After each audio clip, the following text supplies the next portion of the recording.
Malaysia is a progressive country with a well-diversified economic structure.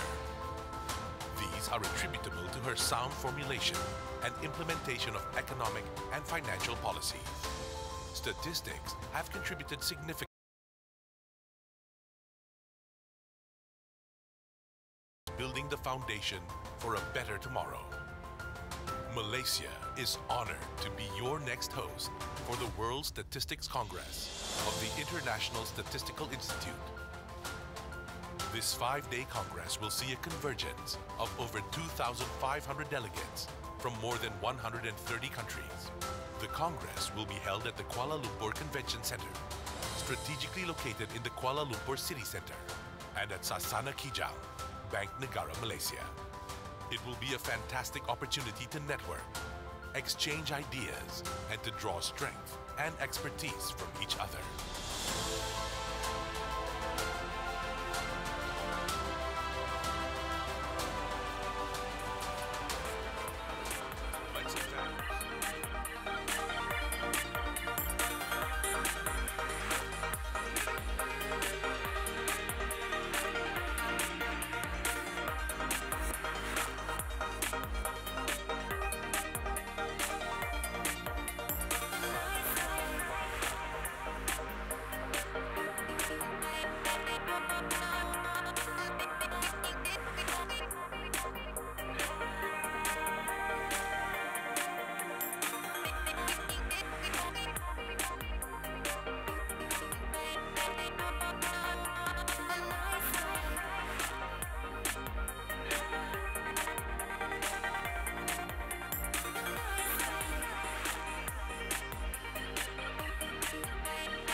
I was just like, grab something and eat. I was just like,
seats.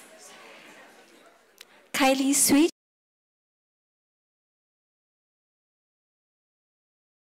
for your kind attention.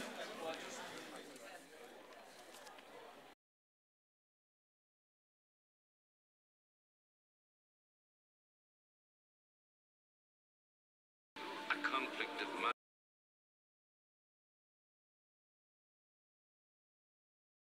through the cochlear nerve. An auditory trance is a far more effective path of manipulation than the other senses.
Good morning, Excellencies, ladies and gentlemen. We're a little bit late, actually, half an hour late, so we're trying to shorten this, this presentation. I've been introduced. It's my pleasure to be here. It's an honor. All of you here, particularly under the circumstances, so we're very delighted of have you here.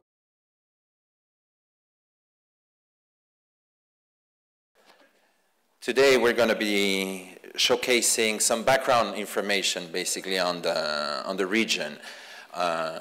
It's remit scope, if I could have that presentation up. Well, in the meantime, I just want to highlight one thing. 5 years ago, in 2013, IFAD and the World Bank organized actually the last forum in Asia to highlight the importance of these flows, of remittances, the potential for investment and for productive use. We learned many things 5 years ago with the World Bank, but one thing that really came out that shows it was essential was data.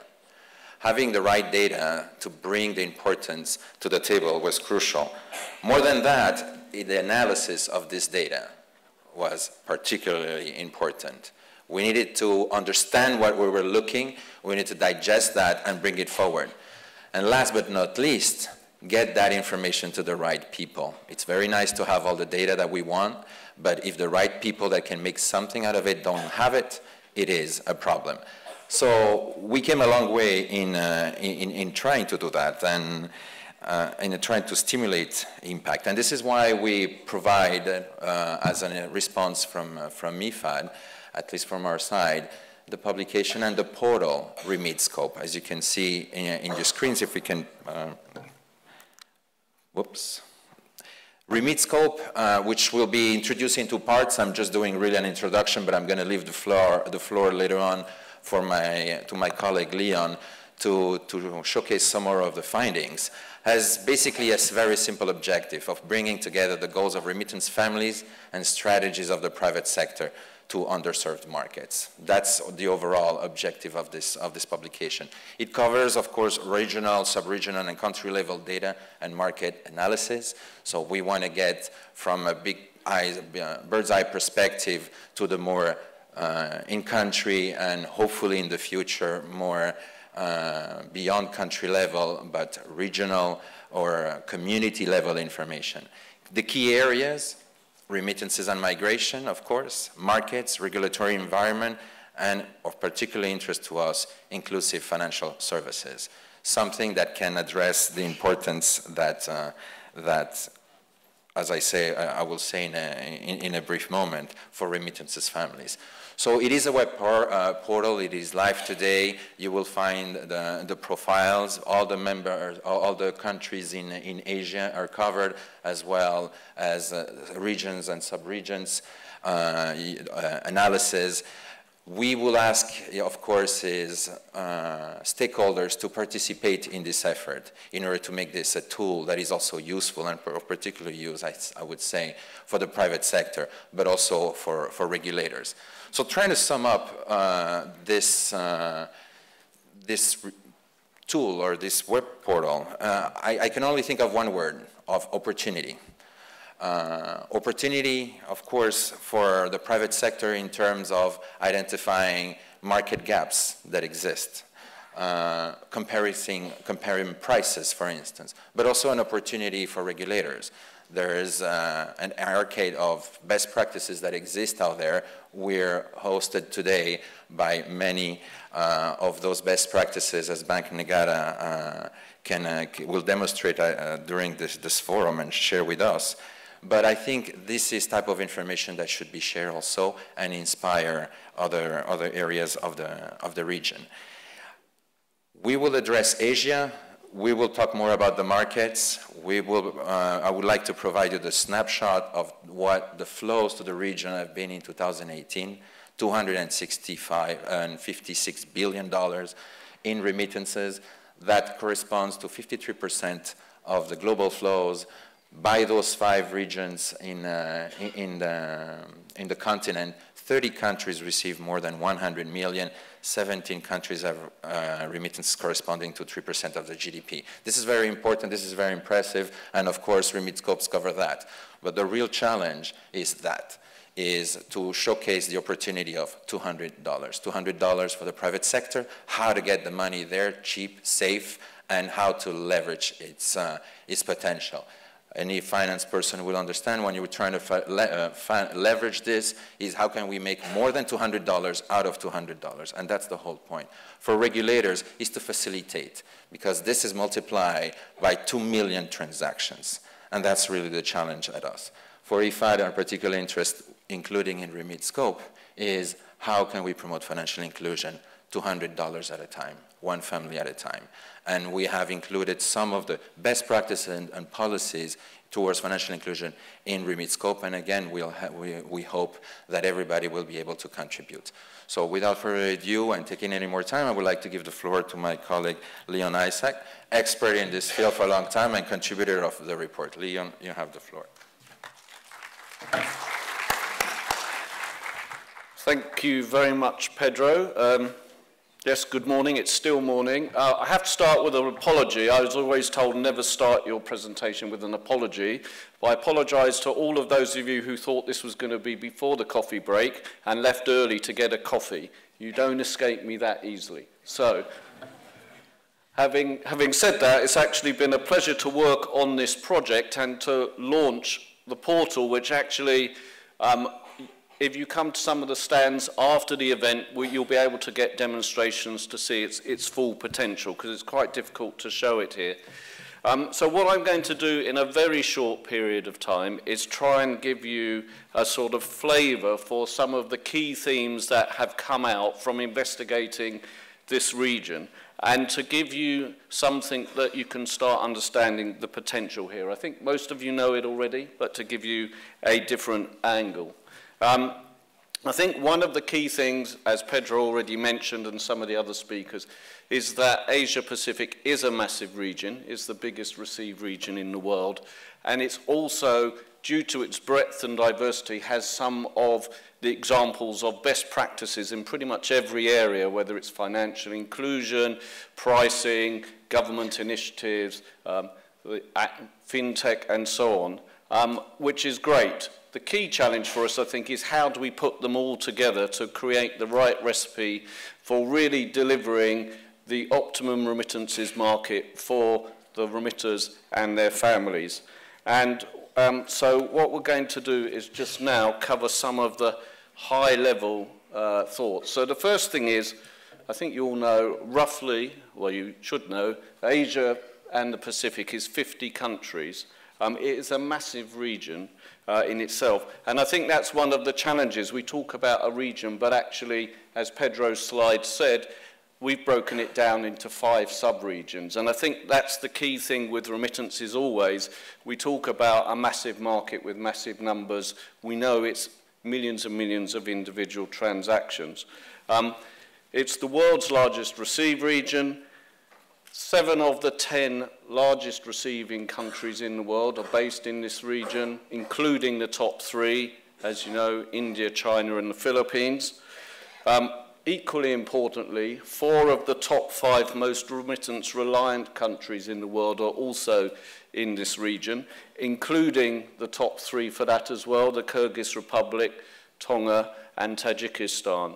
So this is a region where remittances are important both for large and small countries, and they all have different criteria. But as I said, it's not one single market. There are at least 6,000 individual corridors sending money into this region or within the region. And why is that important? Because if you are a money transfer provider, that means you have to understand the sender in their market, the receiver in their market, the regulatory environment in the send country and in the receive country. You need to develop marketing plans for each individual corridor and so on. All of these things involve a tremendous amount of effort and cost.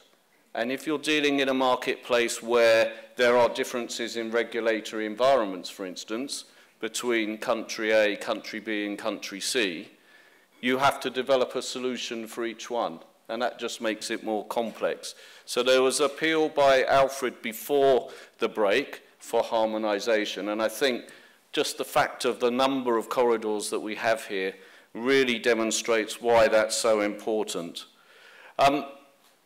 If we then look at the markets and who's operating in them, not surprisingly, on the sending side, the market tends to be dominated by money transfer companies, traditional global players. I think we're all familiar with the main brands, and we're going to hear from some of them in the next session, so I won't promote them anymore. Some of the regional operators. And then we have a lot of corridor operators who are only operating in one individual corridor. So we have a whole mix of levels and different requirements from each of those operators as to how they're going to operate their business to serve their customers as the best they can.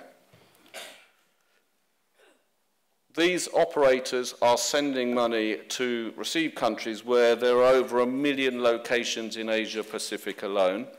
These locations have traditionally been bank branches or financial service networks. So there'll be bank branches, agents, microfinance locations. There'll also be increasingly mobile money operators as well. So we're starting to see a change.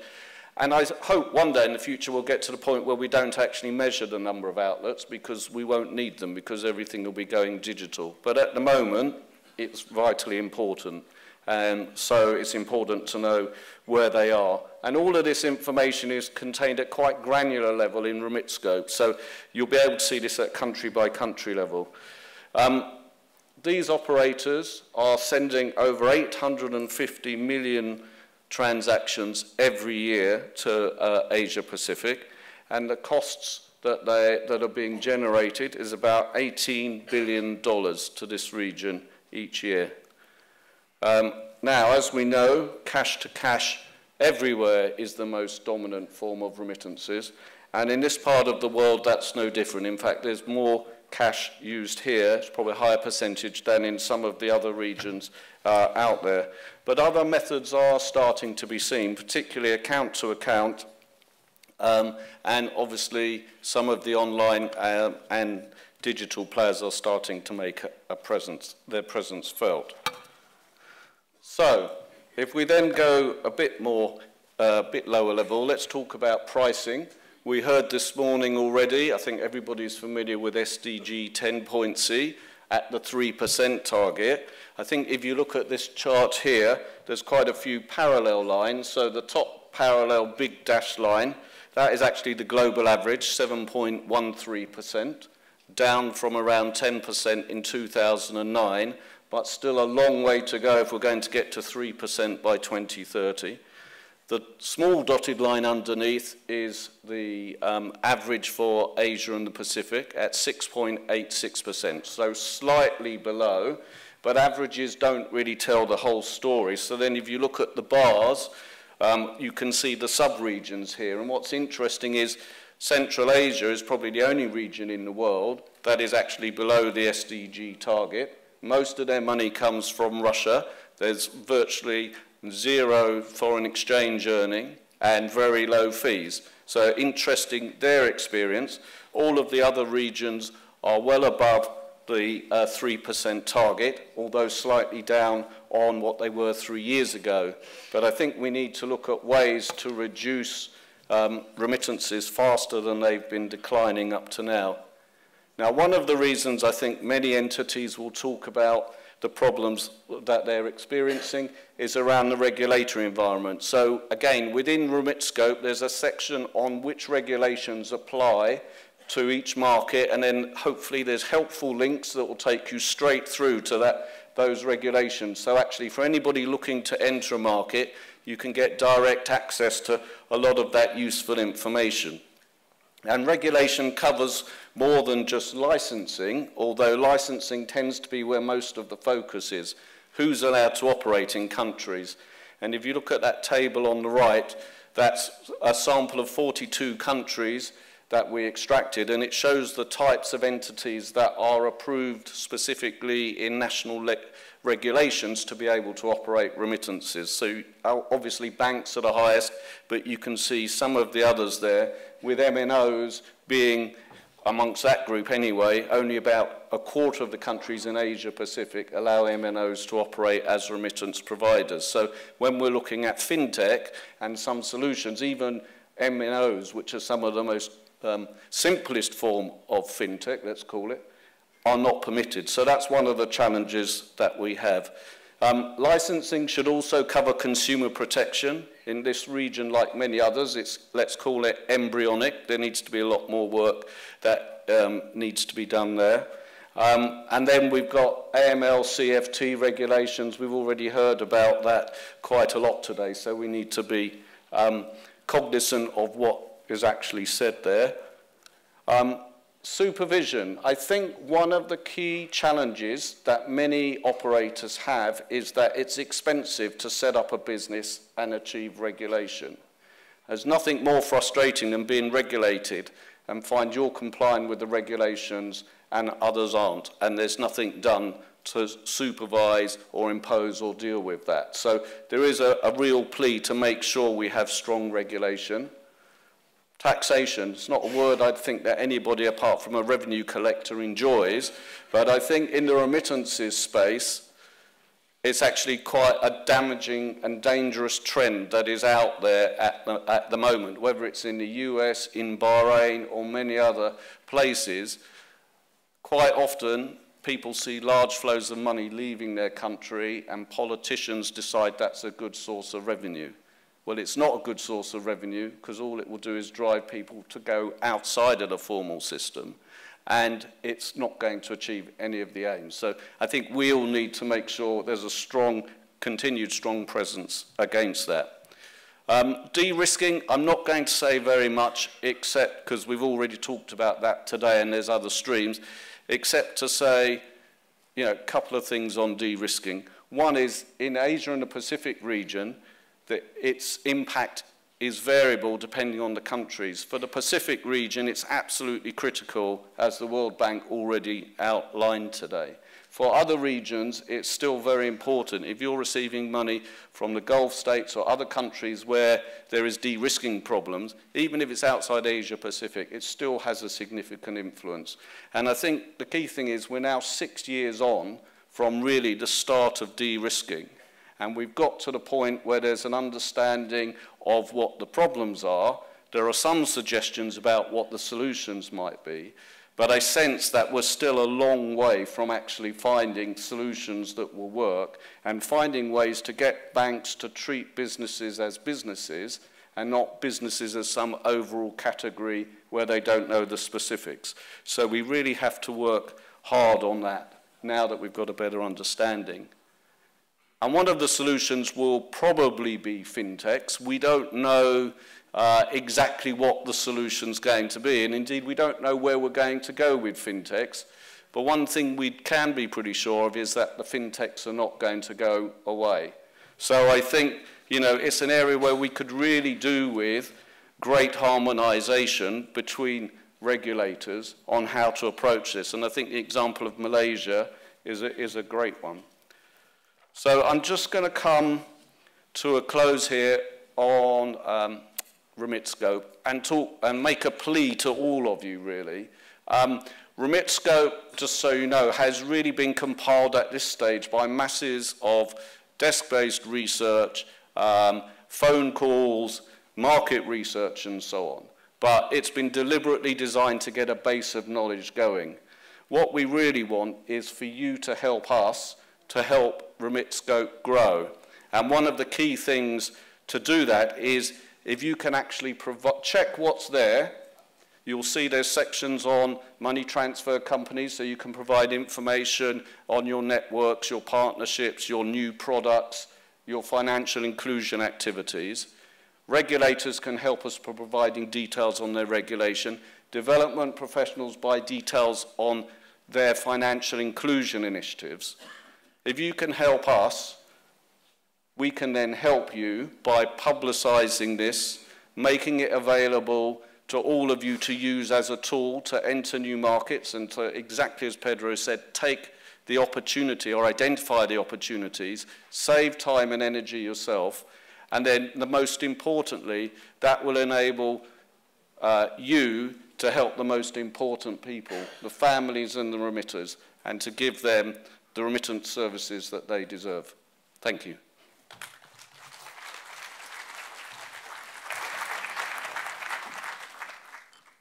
Thank you to both speakers for the insightful presentation. Now we move to the next plenary session. For today's plenary session, we'll discuss on remittance market in Asia Pacific, trends and future outlook.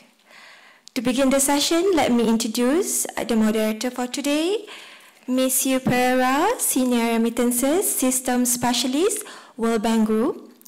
And joining us will be four distinguished panelists, Ms. Molly Shah, Senior Vice President, General Manager, APAC Western Union, Mr. Prajit Nanu, Co-Founder and Chief Executive Officer in Starem, Ms. Catherine Wines, Co-Founder and Director Remit, and Mr. Yogesh Sagal, Head of Asia Pacific, South Asia and Middle East MoneyGram. Ladies and gentlemen, during question and answer session, you may pose your questions using the microphone or through the event apps on your mobile. Now I'm pleased to invite all the speakers and moderator to be on stage, and I'll pass the session to the moderator. Please welcome.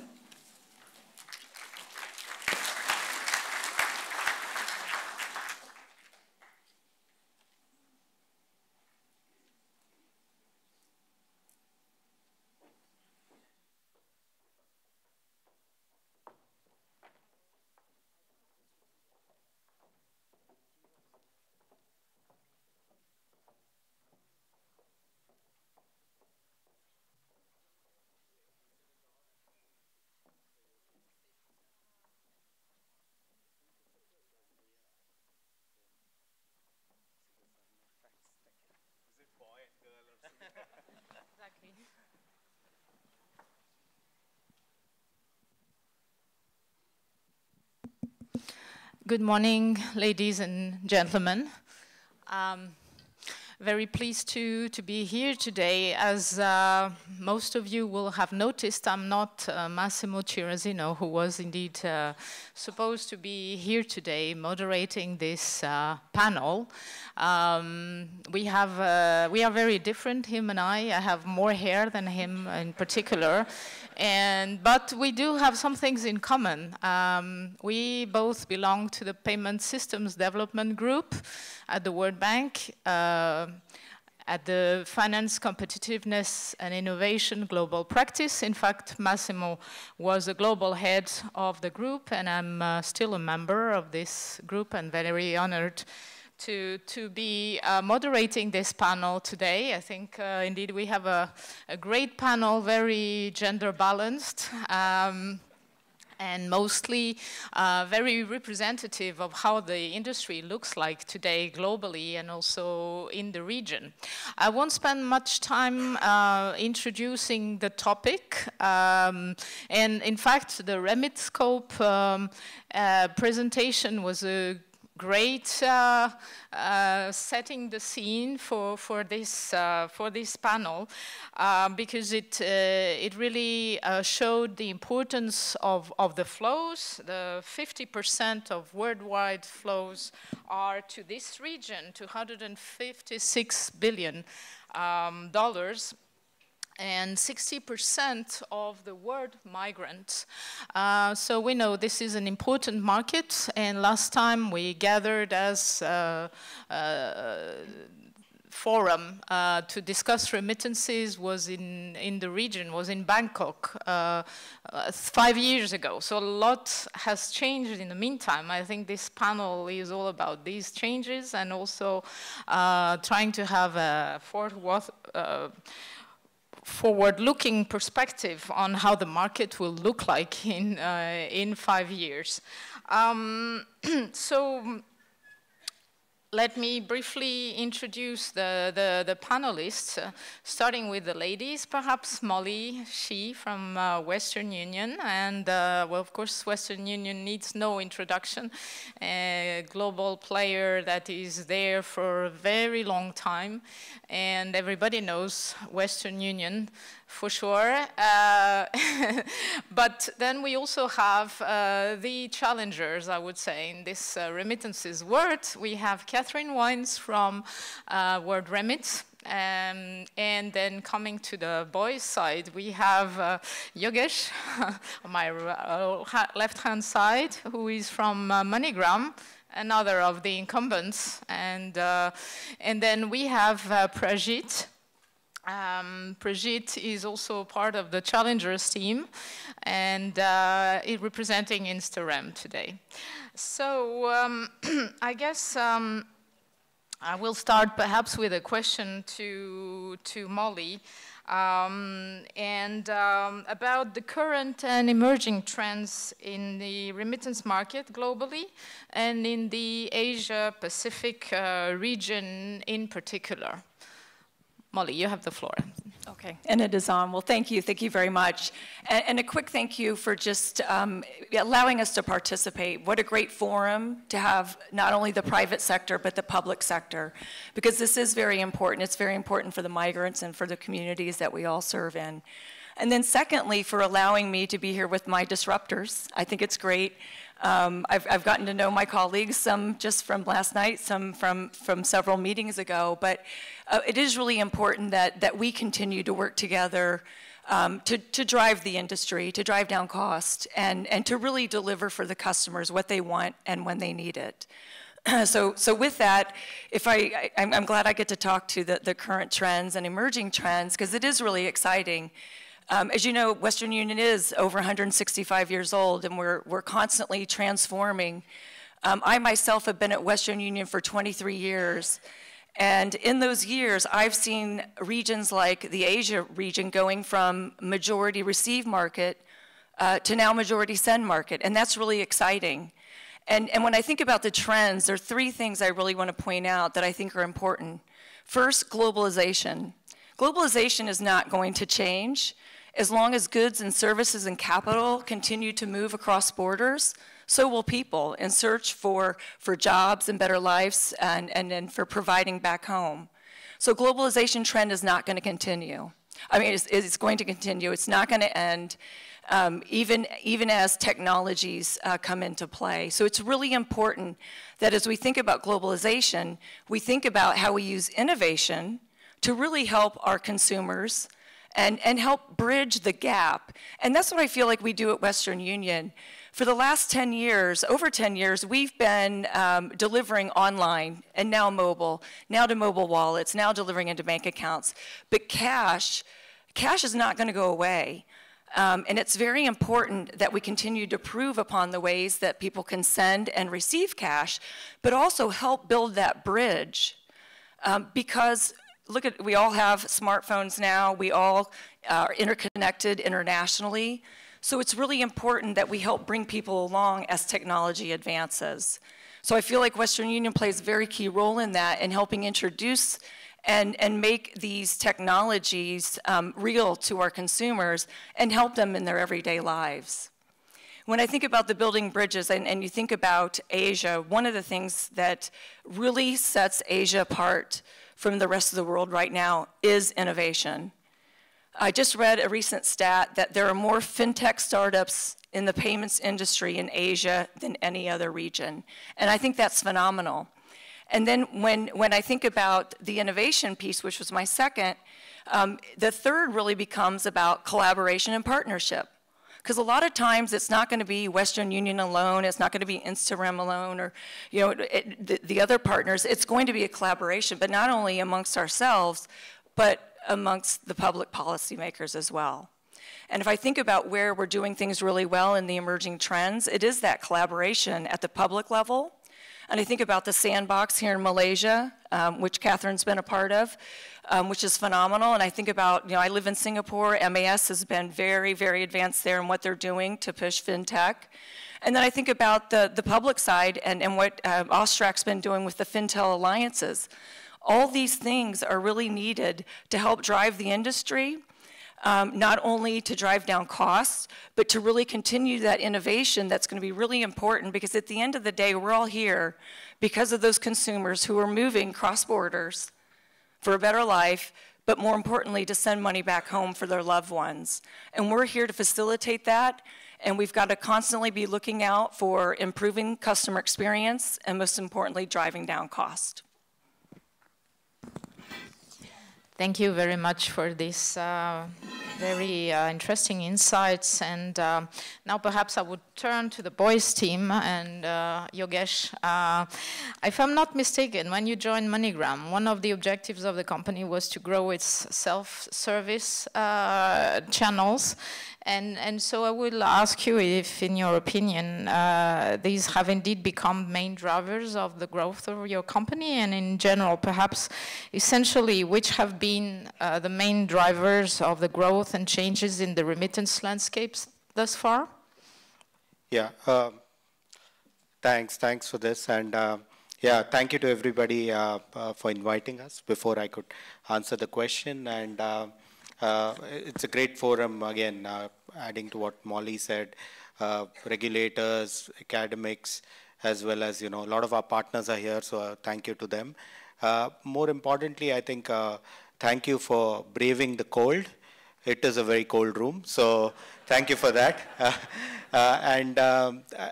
Just coming back to the key question here, MoneyGram looks at itself in the last few years. We've reinvented ourselves. We look at ourselves as more a 70-year-old startup, okay, which is oxymoron, but it's interesting.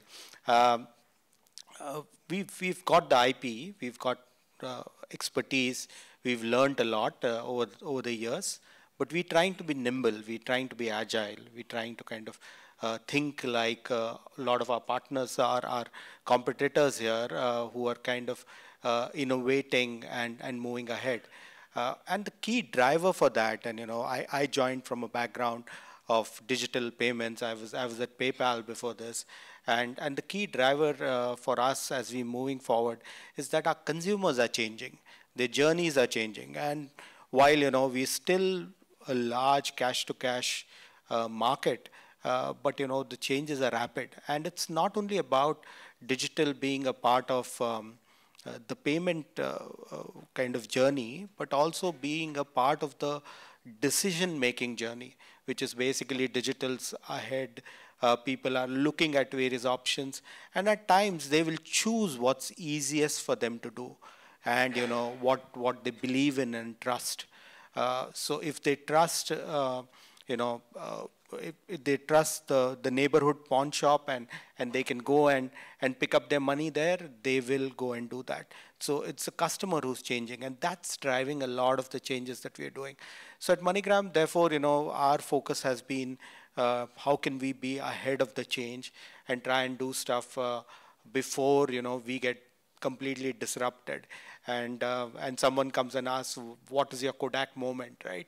So for us, it is very, very essential to talk about what can we do to be in the part of customer's journey. So we did a Facebook send bot. We've talking about, commercializing it across the board.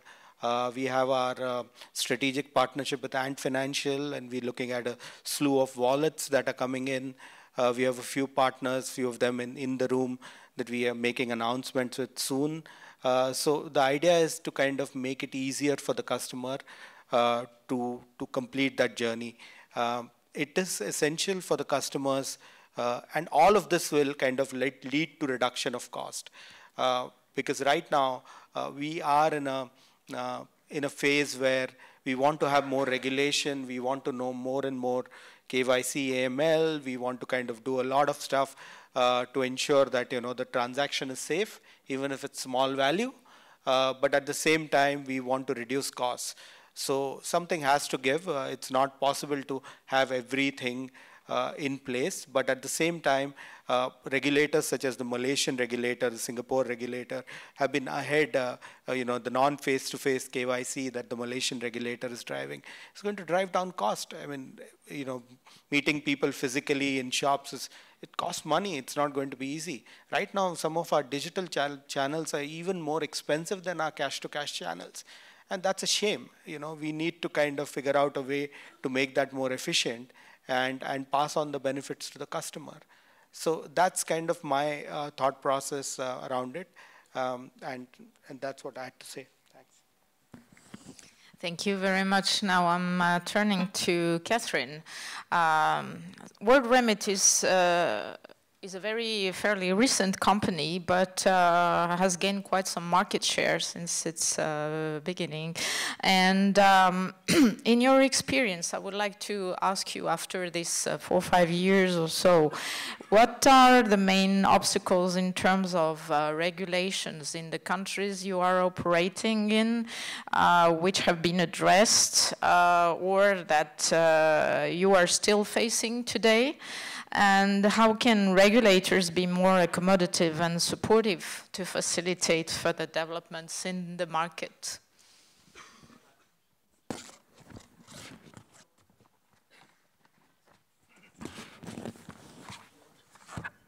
Sorry about that. If I may, I'd just like to add a bit more from my two panelists.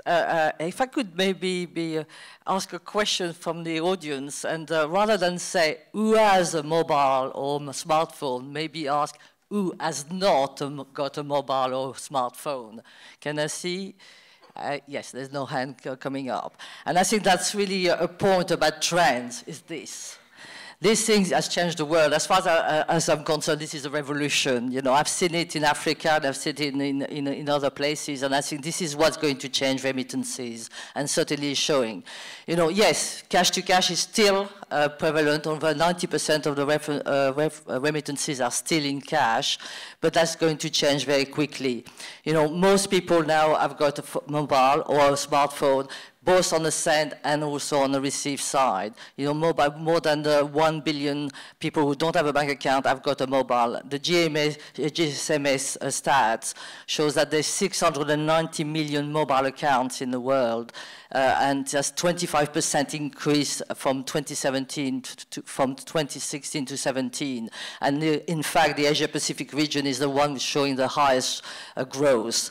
I was talking to people from the Bank Negara yesterday about Malaysia, and even people who don't have migrants here who don't have bank account, they will have a smartphone. So I think this is really a change, and that's going to kind of change the way remittances are done. And that's very much what World Remit was about. When we set up 7 years ago, it was about changing the way people were sending money, seeing that technology can help people to make remittance easier, safer, but also kind of cheaper because you can use technology. So that's certainly that's been our approach. In terms of looking at regulation, yes, regulation, and I think that's probably one of the challenges that for any newcomers in the industry is that you have to enter a market which is quite difficult. Around the world, there's no consistency in terms of, getting licenses. Just to give you an example, in Europe, you can get one license for 28 countries. In the States, you've got to have one per state, and you wouldn't think that that's one country. Obviously, as an online players, we were not able to start in some countries, like, for example, Singapore and Malaysia until recently, because eKYC was not allowed, and we are very grateful to have been able to participate in the sandbox with the Bank Negara in Malaysia to kind of help them to kind of see what eKYC was about in terms of remittance, and then certainly helping both sides to understand and how to work that. But it is a challenge, and it's not just a challenge just about getting the licenses, but about operating. We operate in the cloud, for example. That's also a challenge for still some jurisdiction to accept, that the cloud is the way forward. It's about, sending to mobile money. Again, the regulations are very inconsistent, especially in Africa and in other countries. Some are allowed to operate as e-money senders and therefore receive international remittance. Some are not. You know, we have problem in West Africa. So the regulations are still a challenge and probably preventing in some ways some of the competitors to come, newcomers to come in the market, and obviously helping competition, and competition helps to reduce cost. Thank you very much, Catherine. Indeed, there are still some challenges on the regulatory front. We keep hearing in various fora about the inconsistency still between regulations globally, even though I guess that in the last 5 years, more and more countries are allowing money transfer operators to provide services directly. A lot has changed as well from that perspective. So I guess it is improving. Perhaps there are new challenges, but on the AML-CFT front in particular, and we will discuss that as well in the context of de-risking panel in this forum. I wanted also to continue this discussion on exactly what the changes in regulations and technology have brought in terms of more players in the market. So now I turn to Pranjit. And it seems that your adventure started due to frustration and a genuine desire to offer convenience and better services to users, which I guess is also has become one of the objectives of the whole industry, to focus on convenience. So in the meantime, since you started, the market has indeed evolved a lot, and there are now much more players than when you founded your company. Do you think that with the high number of players in the market now, and increasing number of fintech startups also looking to have a piece of the Asian remittance market, it will soon become saturated, or is there still room for new players? What is your opinion on that? What are the key strategies perhaps to stay relevant in the market or to survive? Thanks, great question. So I'll take just 30 seconds to introduce Instagram, because we are possibly the youngest company here, so we're just 3 years old. So we are Southeast Asia's possibly largest digital cross-border payments company based on licensing. We're present from now Australia to the US. Our focus is account to account, and very proud to say we are price champions. We have actually led reduction of price in multiple markets, and this is account to account. So you see 6%, 7%, 2%. We don't know any of that things. We are 0.6% in a market like Malaysia, 0.25% in a market like Singapore. So extremely price competitive and help other competitors actually get their prices down. Very prevalent in some of the markets where we are today. So that's a bit about us. I think great question around competition. I think competition is great. If you really look at digital account-to-account side, we don't compete with each other. We're actually competing with banks. And banks are making an arm and a leg out of every transaction today. Right, incredible on FX spread, incredible on transaction fee, no clarity when the payment's going to reach. So we are actually creating a new category. So we are actually pulling people out who have been using banks for decades to actually start using and trusting us. And I think great question around trust. So competition is really good. Funny part about competition is whenever we get a license in a new market, first person I call up is some of the guys who we work with, which are other digital money remitters firms, and say that, hey guys, why don't you start in this market also? We got this license, this is the bank we work with, blah, blah, blah. The reason I do it is very selfishly, because they come with a $4 million budget and I come with a $40,000 budget. So they'll go spend millions of dollars on marketing, and I can actually lean off that to kind of grow our business scale into specific categories, right? So these are important things to grow. Is the market going to get saturated? The answer is no, because largely the category we're creating, a lot of payments are now moving into real time. Customers, especially on the retail digital account-to-account side, want payments to happen as fast as possible. I won't say that's a normal trend, but we did a payment from Australia to India account-to-account in 13 seconds. right? So that's what the market's going to go to, and people are really going to go after that in terms of how fast the payment goes. Because convenience, I think we have created an internet economy on convenience, right? All of us can do a payment within 4 clicks. That's as simple as that. We can take the money out of your account, have the money deposited in the account. Now, speed is going to be the critical aspect. We've made price transparent. We've made processes convenient. So speed is going to be an extremely critical, a big differentiator for us going into the next few years.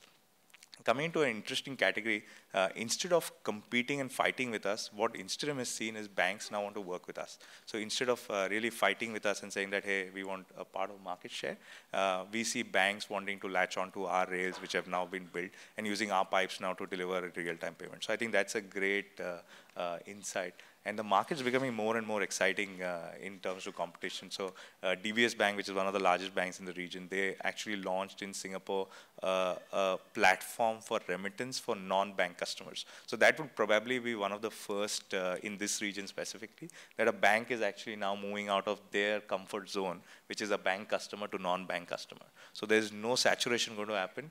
Southeast Asia is going to be the most exciting remittance market in the next few months. Thank you very much. Now I would like to let's say, suggest a question for perhaps all the panelists, because I'm sure all of you have very specific insights on these questions and on this question, and it would be related to which areas in the Asia-Pacific region, is leading or lagging behind as compared to other regions. We know, for instance, that the costs in certain corridors in particular is still very high. We have learned a bit about the regulations in the region in the RemitScope presentation. And we've spoken a bit also about innovation in the region and competition. So I would give the floor to any of you that would like to elaborate a little bit on this topic. Who wants to start? Yogesh? Yeah, thanks. So I think what we've seen, and you know, just to Catherine's point, I think everybody has a mobile phone. There's a lot of mobile-related transactions that are happening. What we're seeing in APAC as it's kind of becoming more and more a send market, used to be a large receive market, but now it's becoming more and more a send market. The one thing that we notice is that on the send side, it's leading, at least for MoneyGram, in terms of you know, the percentage of transactions that happen through digital channels, and they, you know, are becoming pretty significant. I mean, we'll soon cross probably half of our transactions on the send side would be digital, and that's something that we are heading towards in this part of the world. But of course, you know, that's not reflected all across the globe. In some parts of the world, these transactions are still a lot cash to cash and account to account. So we do see that trend accelerating in APAC, and it's something that's happened over the last 2, 3, 4 years, and we can see that kind of going further and people moving away into these kind of remittances. So wallets, I think if you look at trends in countries like India, you know, WhatsApp has launched a payment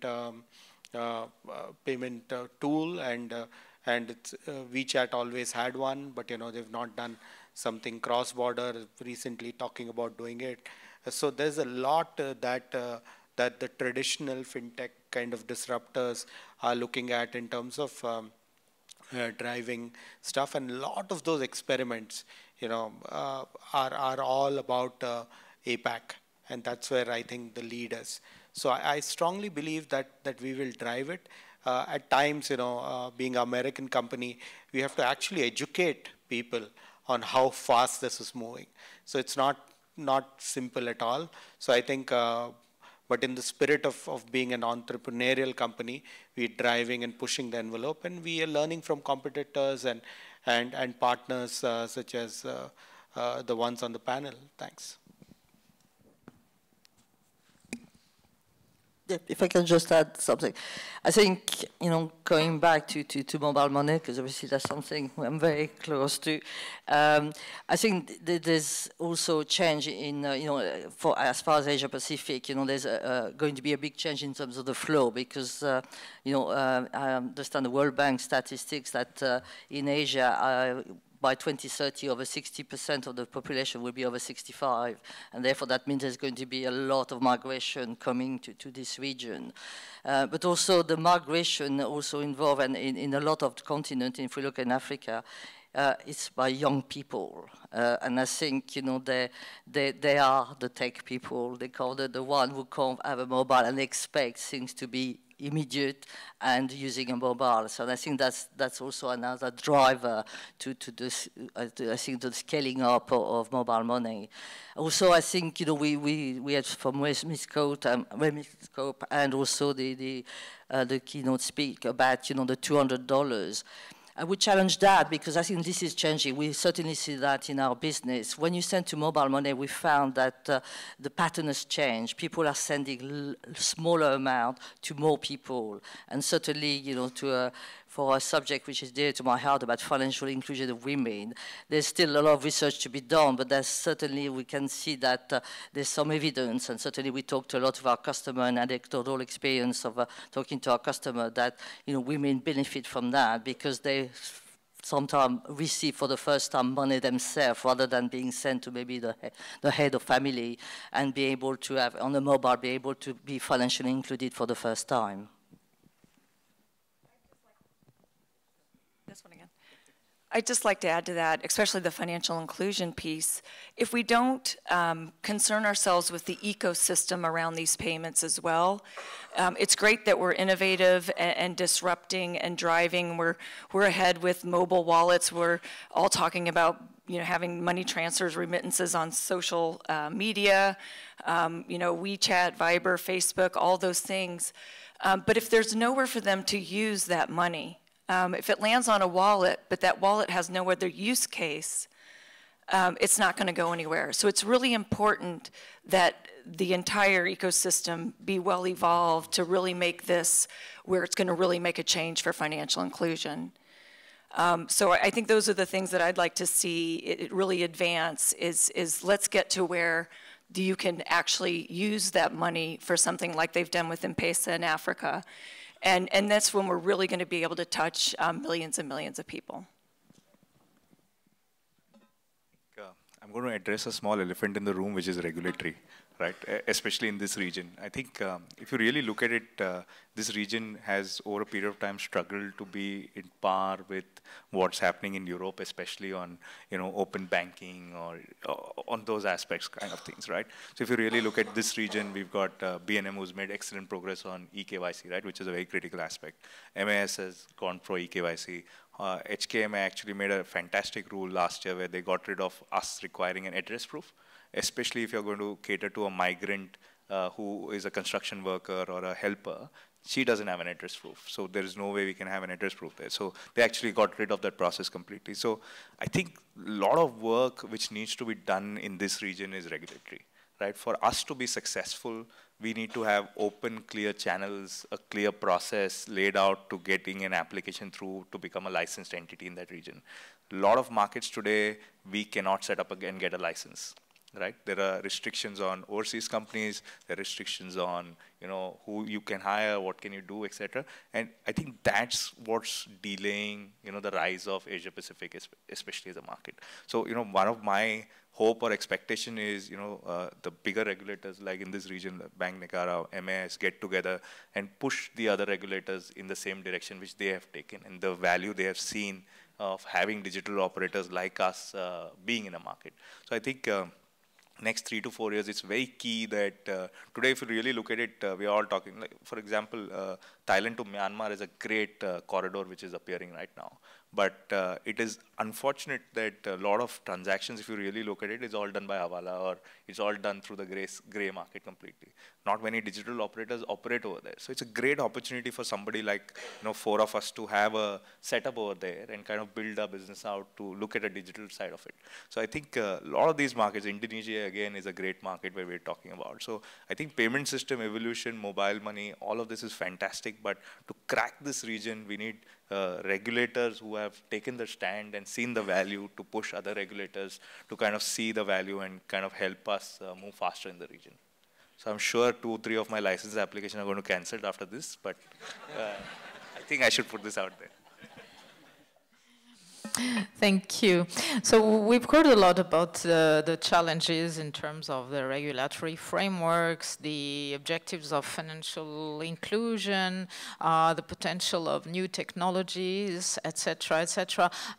What about also the demand side? Don't you think that the behavior of users is going to be a very important part in the equation, and behaviors tend to be sticky, as we know, and even though convenience will probably be able to change things from that perspective. Do you think, what do you think is the role of financial education, and from your perspective or your company, or how important is that for you? Did you develop any programs for this, in particular to move away from cash, for instance? I will give the floor to Catherine. Yes, well, yes, I think, you made a very good point about the stickiness. Is very, people are used, when you come to financial services, people don't switch very quickly. You always have the early adopters, which are, people will always move to the next kind of new product, but the majority of people, stick to what they know. So it takes, so definitely, and certainly this is an approach at where we meet, or spending, time with the community on explaining how the product works. And removing the fear, because there's still a lot of fear about online payment, and I think that's one approach. And I certainly, again, that's where I think the regulators can help in terms of kind of informing the people about the safety, and the fact that they do a lot of work in licensing kind of money transfer company, and therefore that they are safe to operate.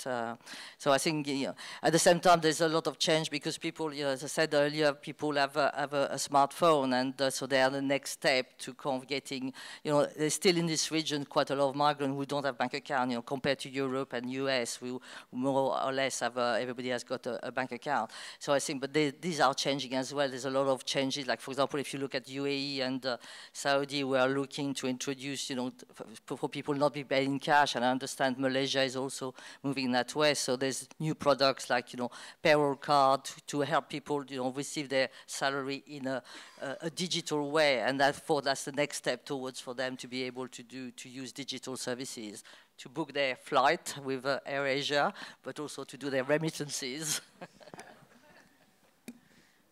Thank you. I've been just told that we just have 5 more minutes, which is very unfair, because we didn't have 1 full hour for our panel, but nevertheless, life is unfair. So let me perhaps ask you a last question. Who wants to risk to look at the crystal ball and tell us about their perspective for the next 5 to 10 years? I think that's a pretty difficult exercise, because with the pace of technological evolution and all other changes, it is not easy to give us a perspective about the future. But I see Molly is taking the mic, so. Well, having been here for 165 years as a company and 23 at Western Union, and having first started my career when my family said, why would you go work for Western Union? Cash is dead. It's going to be gone. And there was just a recent study that said that cash is used by 85% of the population, and that was 10 years ago. And they just redid that study, and it's now 83%. So I think I can say that we're all still going to be here, but that the important part is that bridge, and I like the education piece that you added previously, because in a lot of cases, our consumers are not non-banked. They are banked in a lot of cases. They may be underbanked and underserved, but to get them to that next level, it does take a lot of education. There's also a cultural aspect of having cash, an emotional attachment, and that's not going to go away soon. And I think that the big job that I've got is that over these next 10 years, as we're all evolving, is to make sure that we bring customers along as we drive technology to drive down costs, because that's ultimately where we want to be. Yeah, and I would tend to agree with what Molly said, and all even when I moved from PayPal to MoneyGram, that was the same question people asked me, saying, "Oh, cash is dead," and but 3.5 years, we see the proportion of cash going down at a much smaller pace than we would think. But there are other factors, right? One of the things that Prajit said earlier, which is on speed. I think the current banking channels are not fast at all. I mean, they are at snail pace, and in certain countries it takes literally weeks to come for the money to reach. So we fast, and therefore we see that we have a certain niche that we will be in. Also, I think as the consumers change, we will evolve, we will change, we will move ahead. Of course, we'll talk about a lot of stuff around social media and social payments. We want them to evolve, and we want us to be ahead of the curve. But it's going to be some time before they'll start making money for organizations such as ours. So it'll have to be a significant money for organizations like ours. So that's something that we are always conscious about. Okay. Obviously, I think I'll have to challenge that, being digital. I think, yes, cash is not going to go away quickly, but I think it's going to go faster than that maybe, we like to think. And I still think that, the next generation, I'm sure most people here have got children. They don't want cash. They want to use their phone. They want to do one thing. They want one account and everything. So I think that's going to affect remittance. One thing I'd like also to talk about remittance generally, about, and it's also what remittance can do in the future. I think more and more, especially as we're looking at, having second generation of migrants moved away, is what they can do about the remittance, and maybe more on the investment side. I think there's a lot more, again, evidence of people helping, the family back home to set up businesses or to kind of start, their own businesses, and therefore to help develop, their home country. So I think that's also something which is going to grow, and would call on the regulators and civil society. I think, I speak to a lot of community leaders, and often, the message I get is that, we want to send money, we want to help our country, to develop, but we don't know where to send it to, So, okay, diaspora bond, but Najee had the diaspora bond recently, but that was mainly taken by institutional investors and fairly wealthy individuals, and not the diaspora itself. Thanks, Catherine. I was about to take the stand as well, so I have to have a contrarian view. Cash is evil. If we continue with this slow speed from what Molly mentioned, from 85 to 83%, that data of trying to hit 3% in 2030 is not going to happen. I don't think it's going to happen at all. So I think from coming back to what the primary question was, what you see in Asia Pacific in the next 5 years, I think fintechs are going to do a lot of interesting things. What we've realized is, if you look at a migrant, right, his needs are extremely limited, and today banks don't serve them at all. So we are in discussions with multiple regulators, multiple markets, to look at giving us like a small bank license, where you have a bank who doesn't want to give an account to a person who will deposit $500, right? And mostly remove $400 as cash and stand in a Western Union MoneyGram line and send it out. So basically they hate customers like that. So why not give it to fintechs like us? Leveraging technology, we can enable these guys to set up an account digitally, receive their salaries, use it for remittance, use it for multiple activities, lend, multiple activities. Can that be done? Absolutely. Who needs to decide that? Regulators, because they need to define a new kind of a banking license category. Because today's banking license category, we don't fit in. In Singapore, you need $1 billion of cash. So, so we definitely don't fit into that category. But that opportunity is massive, right? Because if you really look at a migrant, his ecosystem is very limited. And the things he wants, what services he needs are so simplified that technology will help you reduce that cost. But a bank cannot. I know there are bankers here, but the fact that a bank cannot serve this customer set. So let's accept that and let's allow fintechs like us to kind of build something specific to them which can create them. Imagine, right? As soon as you walk in, say I'm a Bangladeshi migrant worker walking into Malaysia, immediately Instagram or a World Remit has an account open for him. His employer sends the money directly in there. Then it's his choice. He could have a card where he can go and spend. So you're basically tracking expenses. All that cash in the economy is going out. I think that's the future. And if we don't work towards it in the next 5 years, I think we've lost possibly the biggest opportunity payment system in this market has had. Thank you very much. I'm not sure, I'm looking at the organizers, if we have time for questions or not. I'm sorry. Okay. So, okay, we have questions here. What are the panelists' view on blockchain technology to increase efficiency and lower cost of remittance operations? Yeah, I'll take that, sir. Yeah. Yeah. So I find it I find it one of the most insane and questions which I constantly get. Hey, blockchain is going to kill remittance, blah blah blah. It's the same thing what Molly and Yogesh will feel when we say digital is going to kill cash, but it's exactly the same view. We send money today in 40 plus countries, completely transparent, mid-market rates, as low as 25 basis to 60 basis points. We don't use any crypto, any blockchain. We use the traditional banking cycles, and we are able to do payments as fast as 10 to 15 seconds, as I mentioned. So why would you want to initiate a crypto discussion with a regulator who hates crypto? There is no regulator in, and I'm saying a proper regulator, right? Means if you go to some countries, they'll be like very happy with crypto. Like there's a proper regulator who says that, listen, I love crypto, right? So, let's be really clear. Nothing's going to change in the way we send money. Crypto is great. I'll give you a great story. I met a guy who said, listen, I sent SGD to, and he wanted to come and work with us on a treasury role. I sent SGD to INR using blockchain and crypto. And those days, SGD to INR was 48 and he got 52 in terms to conversion. He said, this is fantastic. You should try and use this and give the benefit back to the customer. I said, listen, if I do $5 million, that market's not going to be there.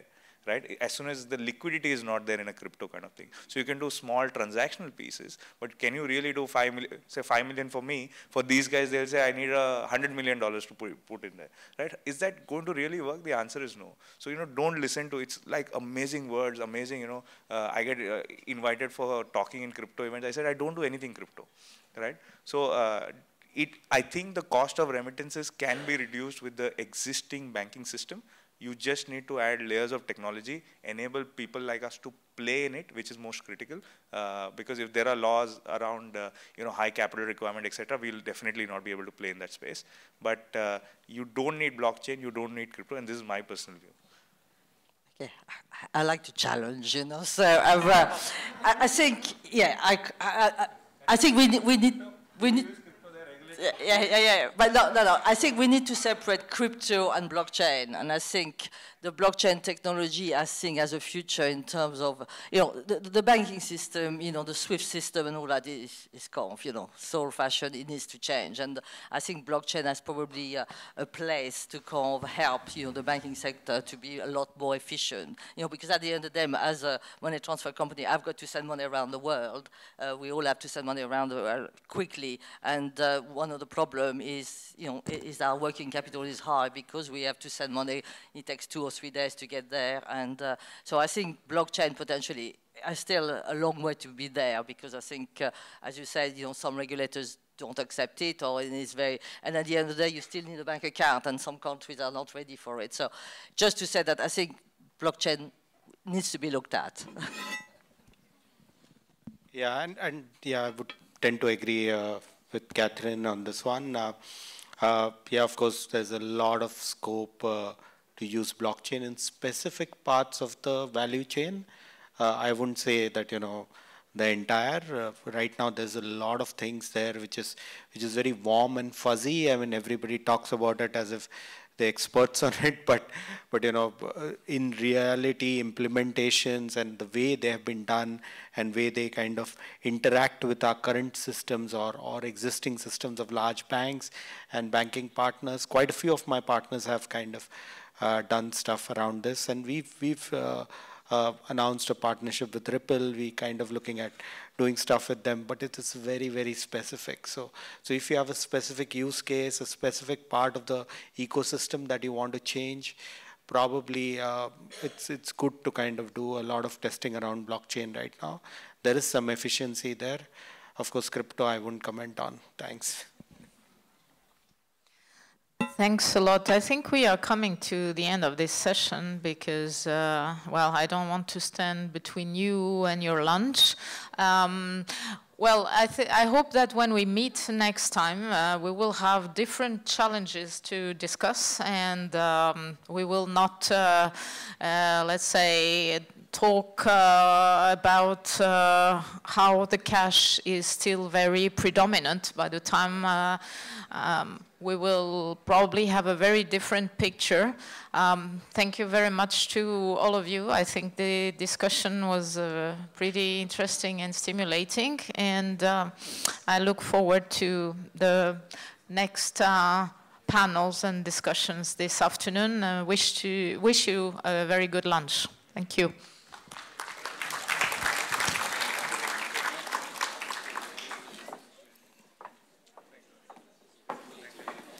Thank you so much to all the speakers and moderator for the fruitful discussion.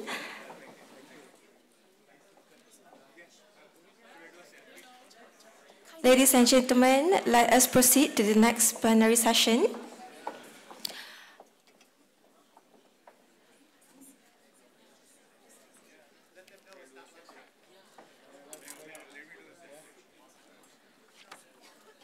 Ladies and gentlemen, we will request that you kindly take your seats because lunch will be commenced after this next session. Thank you so much.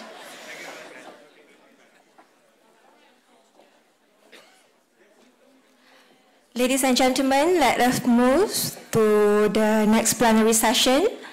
So we'll be having discussion on harnessing the power of people on the move, diaspora and impact investment in Asia Pacific. Ladies and gentlemen, to begin the session, let me introduce the moderator for today, Dr. Lisa Riddle, Associate Professor, School of Business and International Affairs, George Washington University. We'll be having 4 distinguished panelists for today. Mr. Lee Sorensen, Economic Growth, Private Sector Development, Impact Funds Expert. Mr. Ron Babakwa, Co-Founder and Managing Director, Access Advisory. Ms. Lee Moran, Director on the Strategy, Communication and Impact Team, Culpet Impact Capital. And Mr. Frederick Ponce, Remittances and Financial Inclusion Specialist, IFAD. Now I'm pleased to invite all the speakers and moderator to be on stage, and I'll pass the session to the moderator.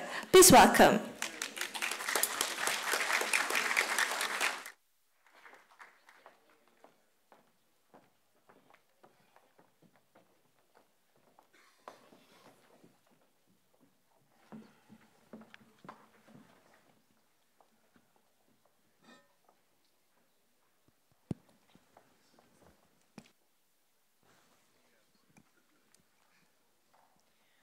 All right, talk about a hard time slot, right? They kind of teased you at lunch and then pulled it back and said we have one more panel. So this, but I promise you, this panel is awesome. This is a fantastic group of people.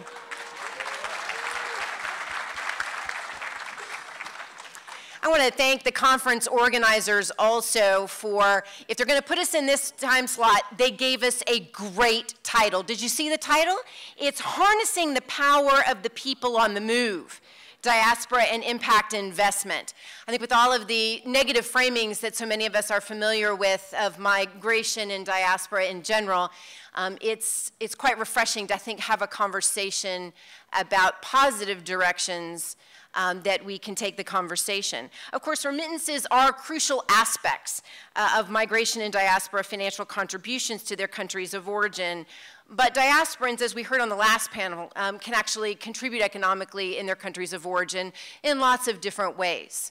They build assets, they invest in small and medium-sized enterprises, and they contribute to the development of their country of origin.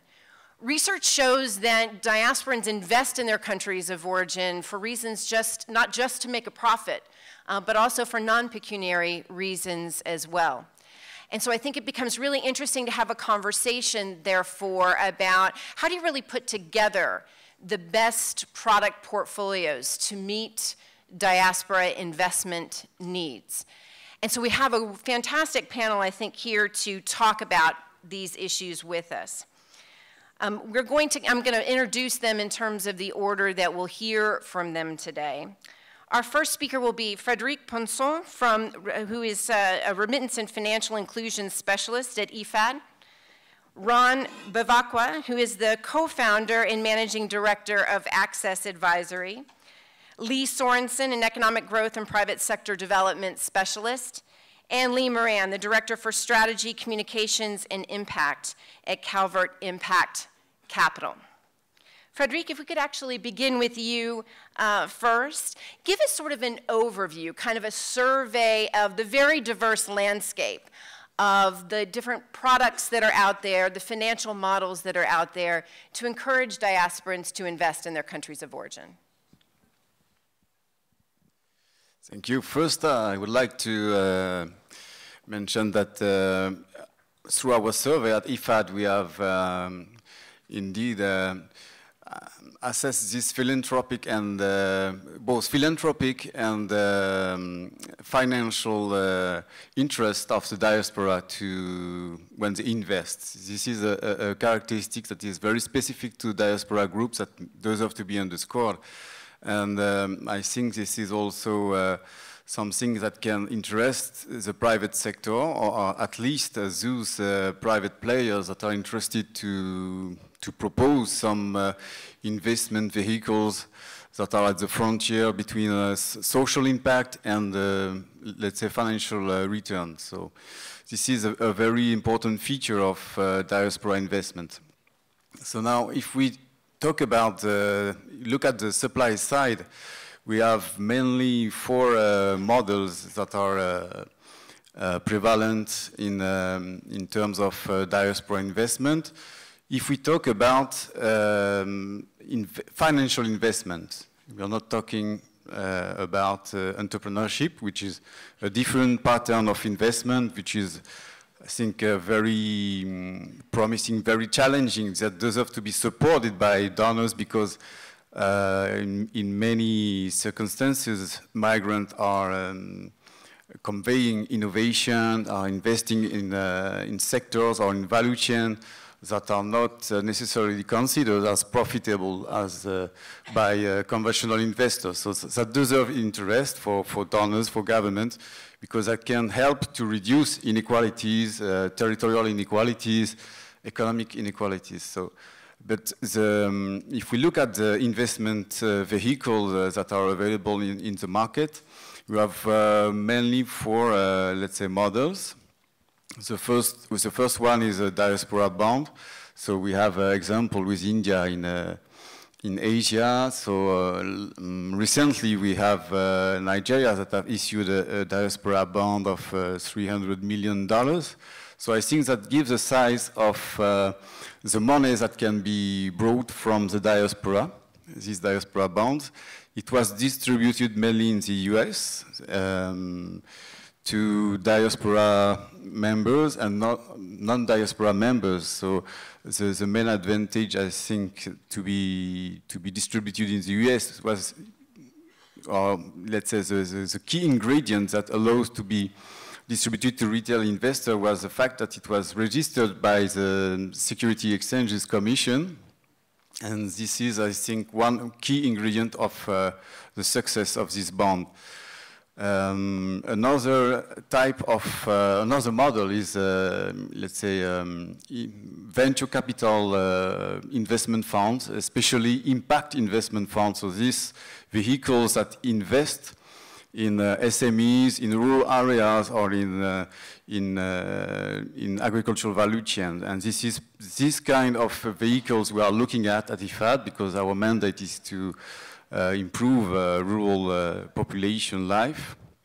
And with these vehicles, we have two types of, let's say, possible collaboration with diaspora, either as a shareholder, but this is a minority of the cases, because we need to have the skill to be a fund manager and to have the capital also to be part of the governance of the fund. So it is quite rare to have this quality, so that can work with business angel from the diaspora. This is a possibility. Another one is to sell some shares of these investment vehicles to the diaspora, to individual investors. So that requires some consultancy, some support from legal firms, so that we can sell this, can transform this capital in financial products. So that was the case with a Macedonian investment fund called CIF, with the help of an investment platform called HomeString. So they were intermediating the selling of share of these funds.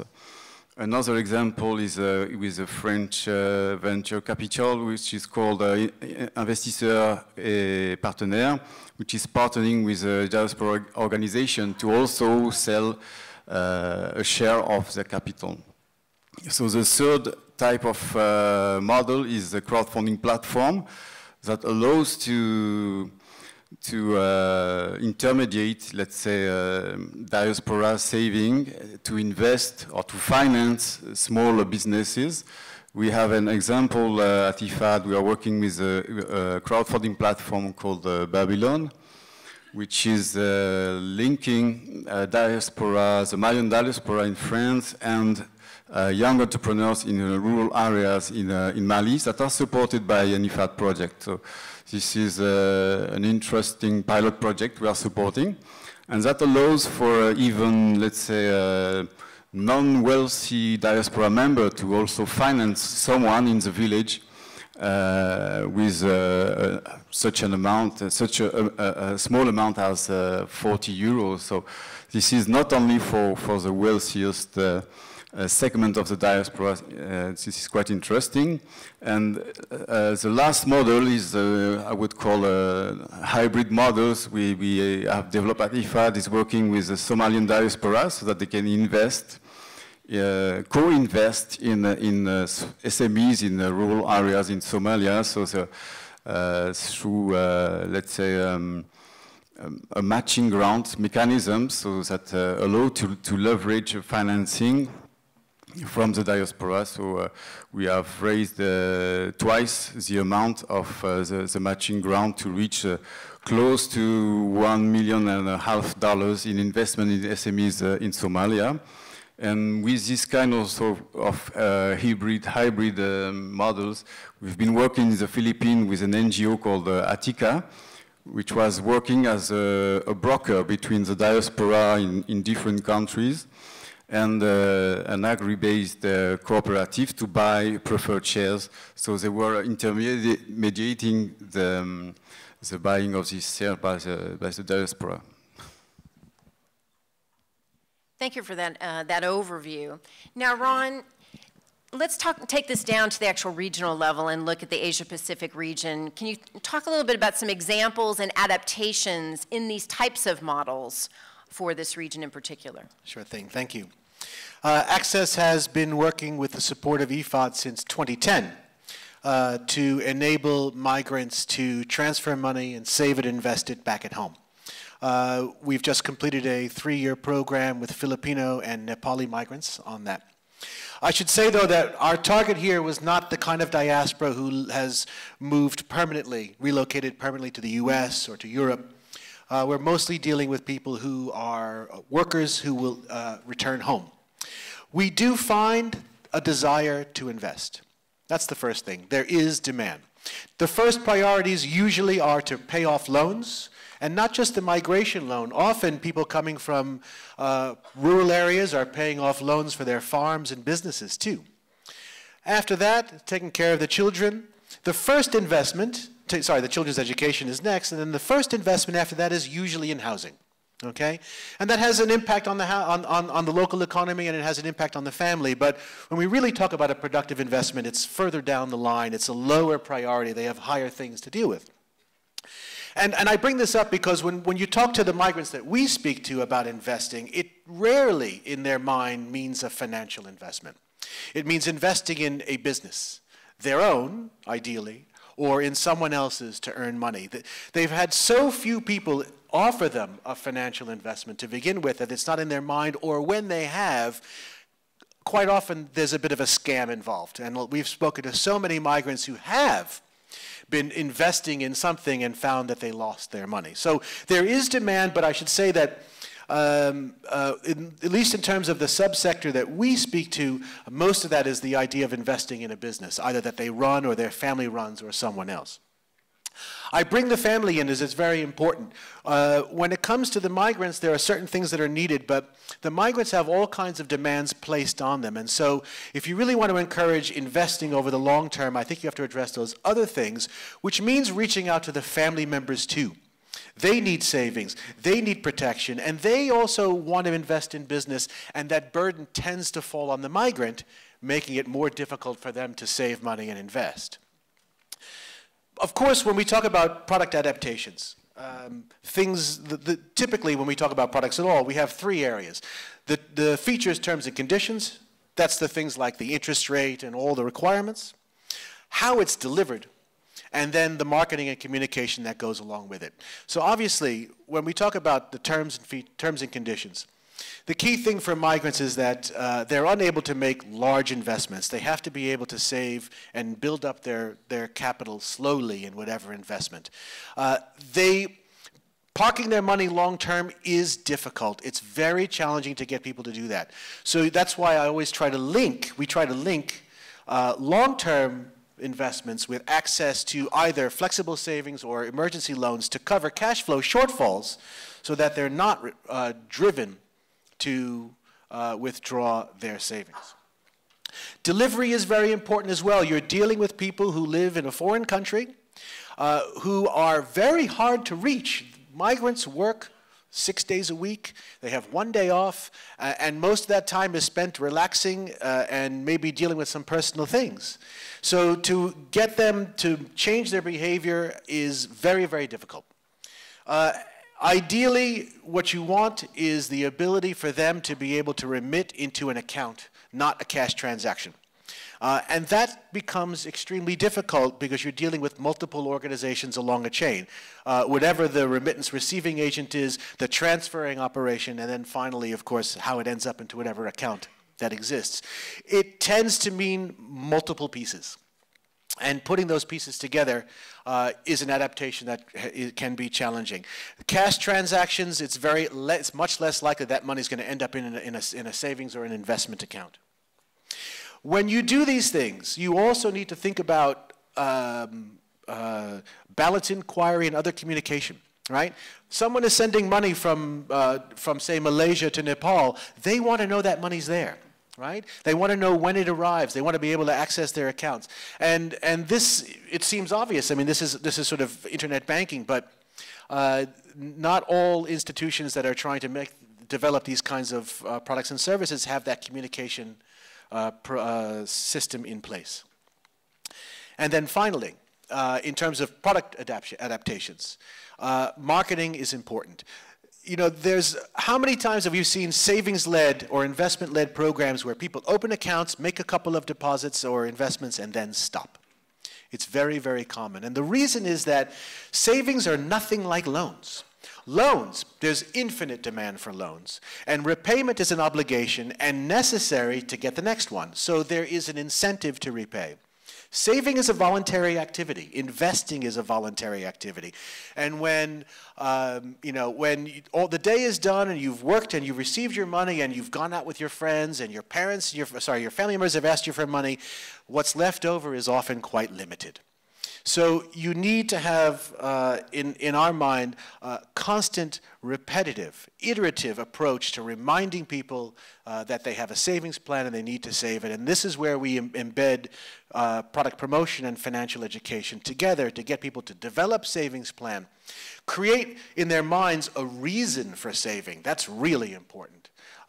And then maintain that savings plan. So all of these adaptations in terms of adding on features, making sure that the delivery reaches the doorstep and is convenient, and marketing are all important. Finally, though, when it comes to actually investing, so we worked mostly on deposits. We got migrants to deposit money and save it at local financial institutions in the locations where they come from. We looked also at creating investment funds. The challenge with investment funds is the underwriting. What does it invest in?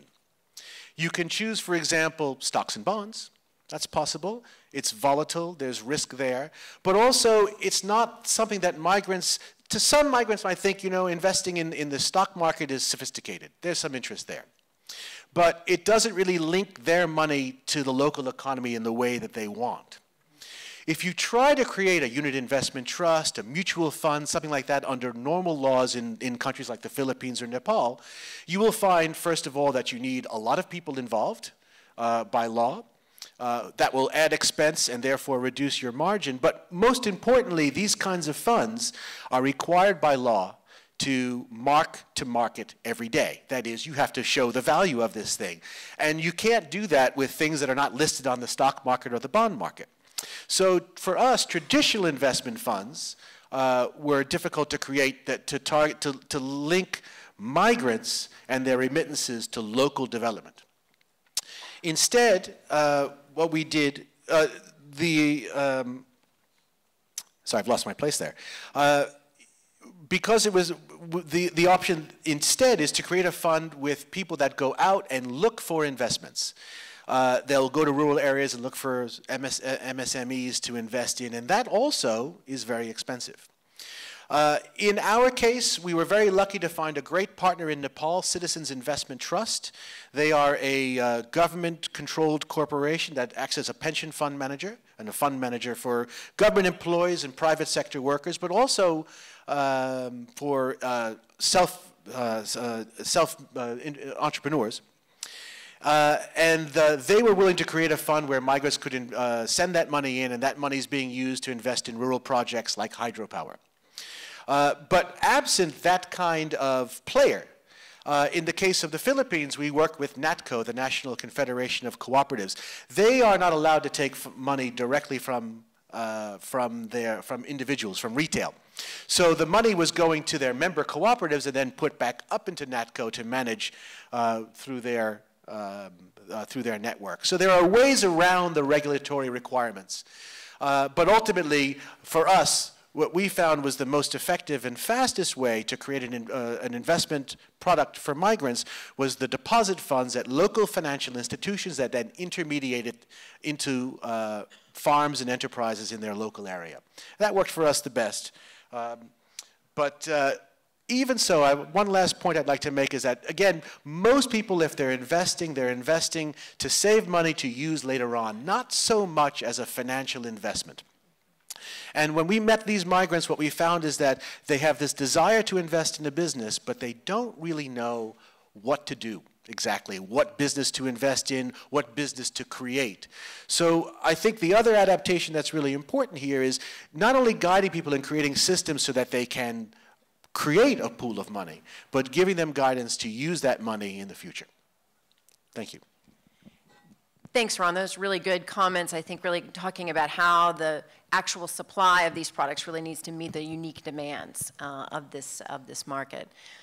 Lee, I'd like to turn to you to talk a little bit about all the different types of partners that one often needs to kind of bring to bear here. Ron sort of alluded to that in order to make any one of these products really come to life. Public sector partners, development agencies, other private sector partners, diaspora organizations. Can you talk about some of the challenges and opportunities of all these partnerships and these models? Sure. Thanks, Liesl. First of all, thanks for letting me be on this panel. It's a lot of fun to be at these forums. I've been at a few, and the conversation is always robust, and this is very exciting to see the advances, the technologies that are coming in to improve the environment. My experience comes primarily from the Somali context. And there's perhaps not a better laboratory to look at the coming together of the stabilization, development, and migration nexus. You have migration happening because of climate change. You have, of course, decades of migration because of conflict. And you also have the economic migration that's occurring as well. And I would echo what's been said here previously about Somalis in terms of investment. They look at it more than just an economic investment or financial investment. In fact, much of the country is, the current president, Mohammed Abdullahi Mohammed Farmajo, is a diasporan who's returned back and is now president. They occupy seats of government. They're bringing back technology and understanding, and they're also coming back with their capital and investing as well. So the question was about the kinds of partners that you need to leverage. In a context like that, where institutions are weak, development partners are crucial, primarily to address the enabling environment issues.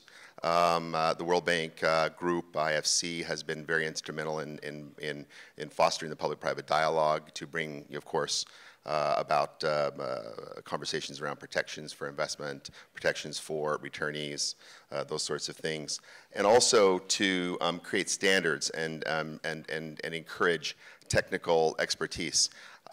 As well, diasporans, when they're looking to return back, are overwhelmingly looking, they're at a deficit in terms of information, quality information.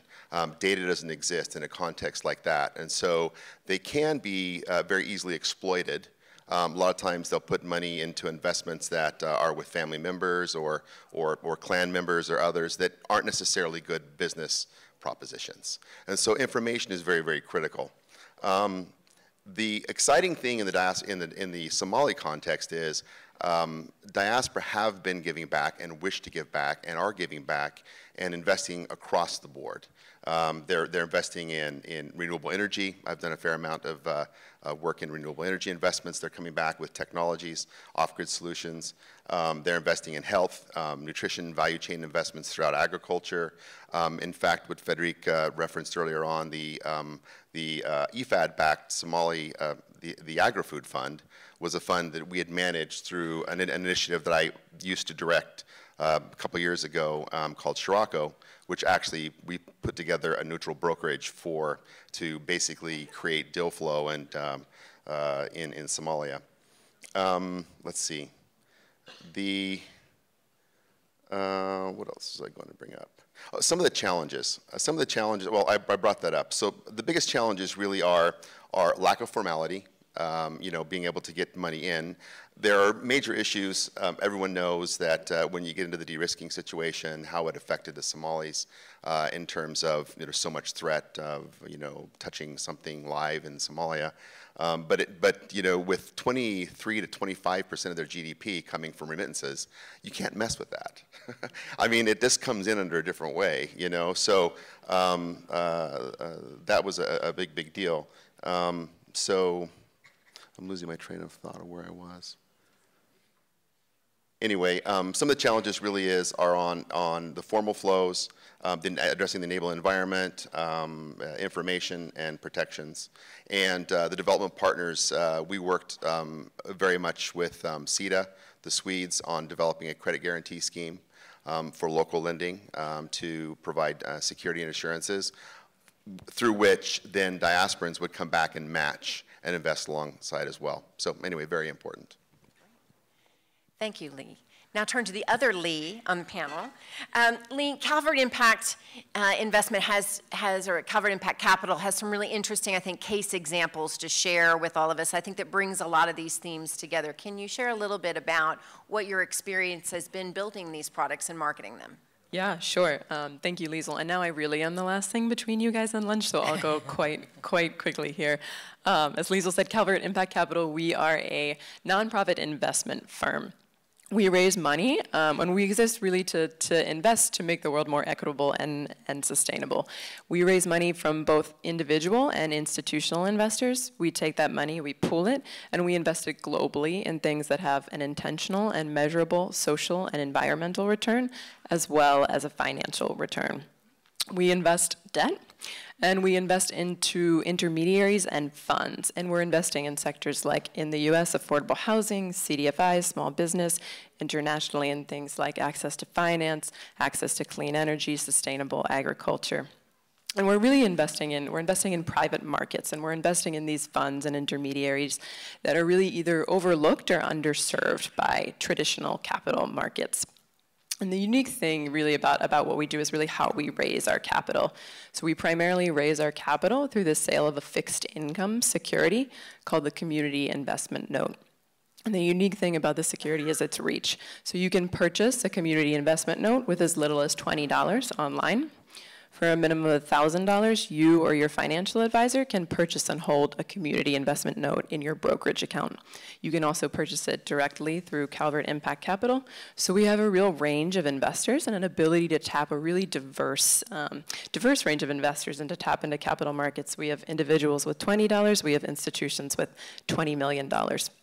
And because we have this ability to tap capital markets in a unique way, one of our missions really since we were founded is really to make this ability to do impact investing, the ability to align your investment assets with your values to invest for a social and environmental return along with a financial return, is to bring that mainstream, to make sure that it's not limited to the wealthy or the few.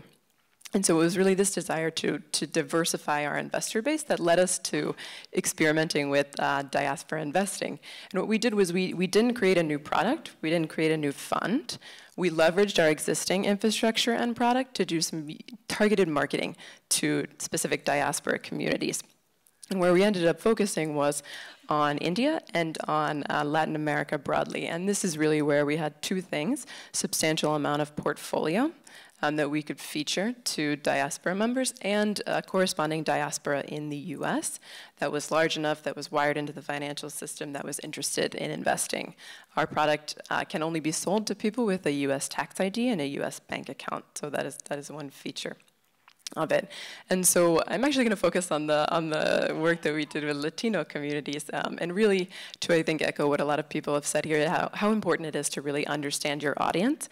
I think from the comments that we've had so far, you can see that we use the term diaspora to mean a lot of different things, from the migrant populations that Ron's working with to high net worth investors who are investing into venture funds. It's a really, really diverse group. And when you're trying to get investment capital, it's critical to understand, right, who your audience is, what they're interested in, but also how they manage their money, right? Is that money, is it in a brokerage account at a mainstream financial institution? Is it in a family office? Is it in a savings account? Is it under the mattress? These are all things that are really important to think about in terms of sort of, so you can understand, how people might access your product and what the speed bumps that they'll hit along the way are. And so when we did work focusing more broadly on Latin America, because that's where we had the most portfolio exposure, not really in one particular country or even region, we did some survey work, and what we heard from investors, both anecdotally and from the survey, was very passionate about, sort of investing back in their countries of heritage, but slightly more passionate about investing in Latino communities in the US. And that was something that we had to, sort of pivot our strategy for, to say, okay, now we're going to expand the portfolio. We had that exposure in our portfolio. We work with a lot of organizations that serve Latino communities in the US to make it a broader call to action of sort of empowering Latinos writ large, not just quote unquote back home or in the US. And another thing that we thought about too was, from the survey data and from a lot of other work we did, we knew that the audience most interested in the type of product that we offered in impact investing was really a millennial customer who was comfortable investing online, had some experience with crowdfunding platforms. And so we knew this is who we wanted to target. But we also knew that with the Latino community in the US, there are a lot of different issues, involving relationship to the financial sector and banking and investing. And so as we were thinking about what the bumps that people could hit along the way are, one of the things that I think Ron has mentioned is financial investing. It's not something that your average sort of mainstream consumer thinks about, right? Investing can be a pretty intimidating ask for people and an intimidating call to action. So what we did with this broader, with the Latino campaign was partner with 2 other organizations who had a similar mission to engage Latinos to use their financial assets to do good, basically. And that was Latino Community Credit Union and Kiva. And so we went out, instead of saying, you know, invest in our product, we went out under a broader campaign that was called Be Parte de la Solution. And forgive me, I've never taken a Spanish class in my life, so if anyone speaks Spanish, I'm sure that was painful. But that was, this is the broader campaign that we used to really reach out to the demographic that we were looking for, that uses Spanglish, that operates in both languages. And that, you know, if we go out and say invest and someone's not interested in investing, maybe they've never done it, maybe they're already satisfied, and they're not interested, then you kind of lose them. But if you go out with different options for people to participate in, it's a way to keep them engaged. So if you don't have a bank account, you can't invest, right? So if you don't have a bank account, here's Latino Community Credit Union. Or if you're already managing your financial assets in a way you're satisfied with, maybe think about moving your savings account. If you want to try and experiment with something more direct, think about Kiva, right? So it was a way to really leverage each other's networks too. This was a totally new population for us to reach out to. And so being able to leverage the networks that other organizations had was quite helpful. And because we went out as part of a bigger campaign, we were able to gain partners like Univision, who really liked the idea of the campaign, who could push it out as a message in a way that they couldn't get behind a particular product to promote, but they could get behind the message of engaging Latinos to use their finances for good. So I think you know, it's really important to think about what existing infrastructure there is and how you can leverage it and how you can really partner effectively with people to accomplish your goals. Thank you, Lee. Well, so we've moved from the very broad down to a very narrow sort of case study. Just as the last question to kind of throw out to the entire panel, this area, this space has been evolving for quite some time. Kind of looking across the history, what are some of the beacons of hope, the shining examples that you think are out there in the diaspora investment space that gives us some hope for the future? Can start. I think there are models in place. So it depends on the context. You have to assess who are the stakeholders, who are the players. For instance, if you have impact investors in one given country, you have to know your diaspora. So we also have tools to better assess how we can make a good match between diaspora willingness to invest, different segments also of diaspora that are present in one given country, and the strategy of impact investor. I think it's better to build on what is existing at the supply side, working with existing crowdfunding platform, regulated impact investment fund, and to improve the knowledge of the diaspora, where they are, what they want.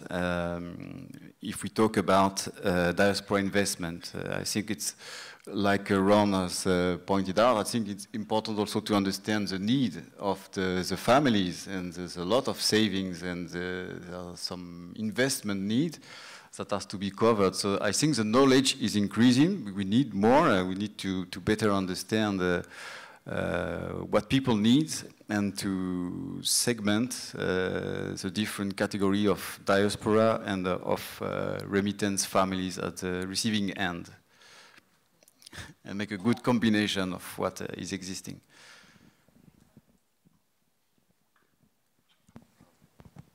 Am I on here? Okay. Let me take it to a person, to an individual that is kind of an example of the kind of enthusiasm that at Diaspora, and this is entrepreneurship, but it's also investment. I'll challenge you to Google the name, the company called Mr. Fruto, Mr. Fruto, and the entrepreneur's name is Dahir Adani. And Dahir has been covered by a number of investment magazines in Africa. He came to me when I had hosted in Nairobi the Somali Diaspora Investor Forum, he said, I want to open up a fruit smoothie business in Mogadishu. And I thought, you got to be kidding me, because we're looking at these different portfolios that are fisheries or agriculture or livestock and what have you. And I kind of put him off a little bit because I thought, oh gosh, And he was persistent and persistent. And he finally came back. He was a diaspora that was living in just outside of D.C. And he said, no, I really want to go back and open up a fruit smoothie business. So we finally ended up looking at his plan, and we gave him the investment. He went back and opened up that business. And not many of you probably know Mogadishu, but there's a popular street called the Makamukarama, which is more known for the numbers of things, the incidents that happen there that are not so good. I mean, there are bombings there and things like that. But you also have this fruit smoothie stand that has become the place to go, and he's now procuring local fruits that were kind of fallen out of favor and reintroducing them to the youth. And then he came back and did a second loan and opened up 2 other stands, and has been a really interesting kind of a call back to diaspora to come back to the country and get involved. Now, of course, there are many others as well besides that, but that's one that you can Google and look at and listen to, and it kind of spurs on that excitement. Any other comments? Well, food stands reminds me that it's really close to lunch. So what I suggest is, since we are all going to be at lunch together, and since we are running very late on time, my suggestion is that we take any questions that we have out to lunch. Our panelists and I will all be out there. And I want to thank the audience very much and thank this panel.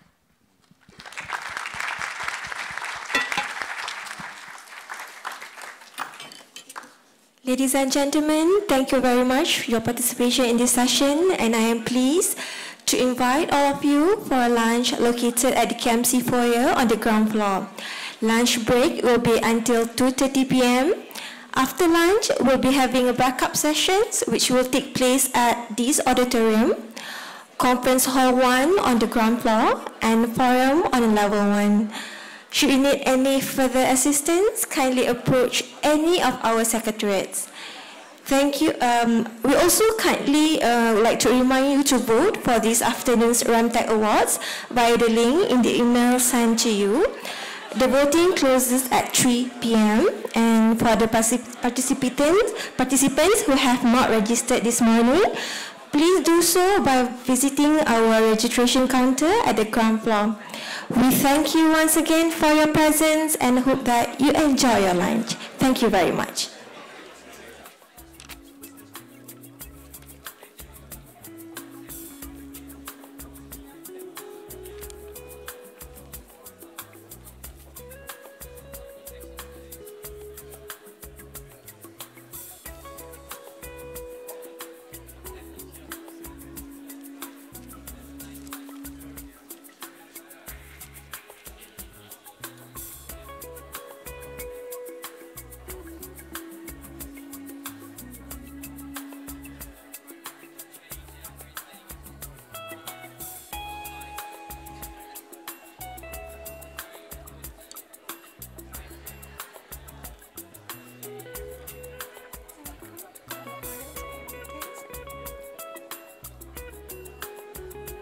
Sure.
stars shining just for you.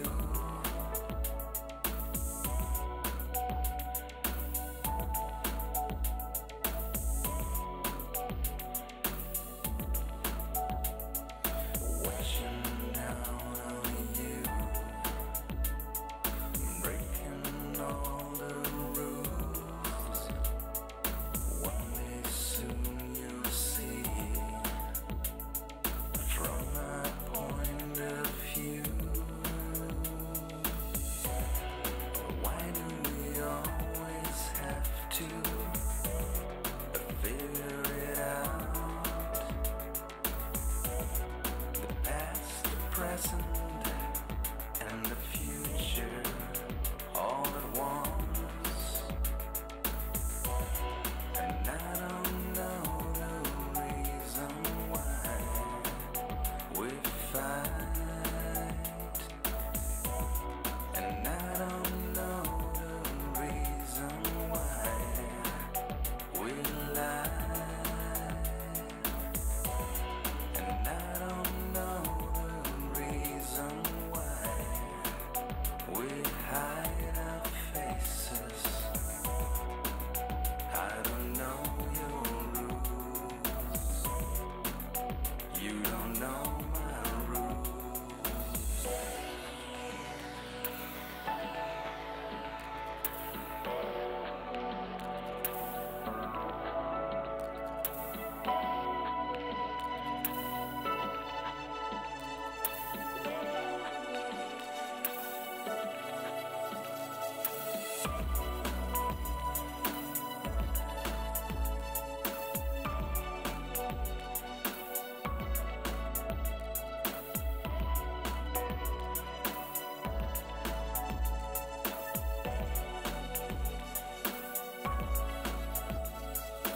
All my little stars shining just for you.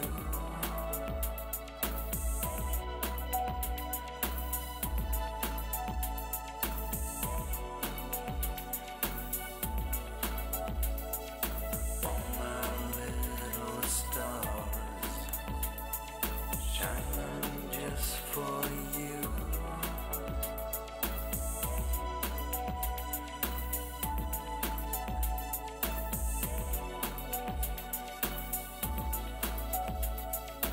All my little stars shining just for you. All my little stars shining just for you.